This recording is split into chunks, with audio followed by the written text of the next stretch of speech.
সেপ্টেম্বরের মাঝামাঝি ইরানের আকাশে হঠাৎই দেখা যায় এক অদ্ভুত আলো। সন্ধ্যার পর যখন সূর্য ডুবে যাচ্ছে, সেমনান প্রদেশের আকাশে ছুটে চলা উজ্জ্বল রেখা দেখে স্তব্ধ হয়ে যায় স্থানীয়রা।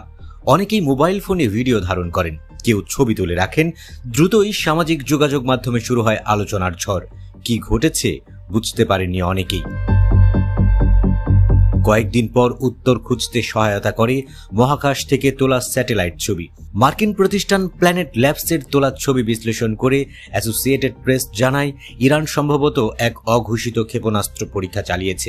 ছবিতে দেখা যায় ইমাম খোমেনি স্পেসপোর্টের বড় গোলাকার উৎক্ষেপণ প্যাডে স্পষ্ট দাগ, যেন জ্বলন্ত আগুন নেমে এসেছে সোজা নিচে।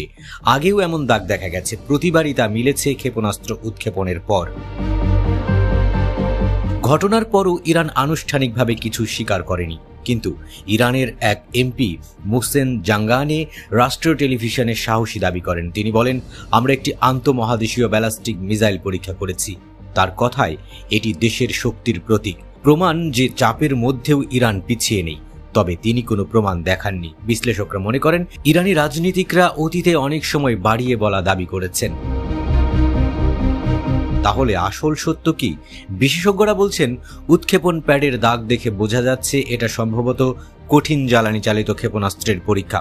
কারণ কঠিন জ্বালানি পুড়লে অ্যালুমিনিয়াম অক্সাইডের ছিটে বিশেষ ধরনের কালো দাগ তৈরি করে। গবেষক ফাবিয়ান হিঞ্জের মতে, এর সঙ্গে উত্তরের দিকে স্থাপিত এক ধরনের ব্লাস্ট ডিফ্লেক্টর এর প্রমাণ মিলেছে, যা আগুনের স্রোতকে নির্দিষ্ট দিকে ঘুরিয়ে দেয়। প্রশ্ন হলো, এটা কি সত্যি আন্তঃমহাদেশীয় ক্ষেপণাস্ত্র?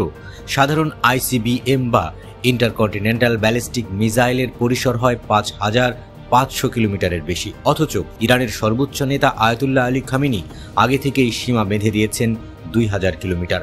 সেই পরিসরে সহজেই পড়ে ইসরায়েল এবং মধ্যপ্রাচ্যের মার্কিন ঘাঁটিগুলো।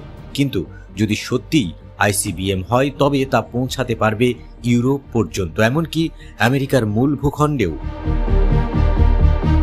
ইরান এখনও জুনের ১২ দিনের যুদ্ধের ক্ষত থেকে ঘুরে দাঁড়াচ্ছে। সেই যুদ্ধে ইসরায়েল ইরানের কয়েকটি ক্ষেপণাস্ত্র ঘাঁটি ধ্বংস করেছিল। তাই বিশ্লেষক বেহনাম বেন তালিবলুর মতে, এই পরীক্ষা ইরানের জন্য এক ধরনের বার্তা।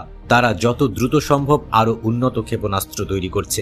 কিন্তু আরেকটি গুরুত্বপূর্ণ দিক হলো, ইরান অতীতে একই স্পেসপোর্ট থেকে জুলজাহান নামের স্যাটেলাইট উৎক্ষেপণকারী রকেট ছুড়েছে।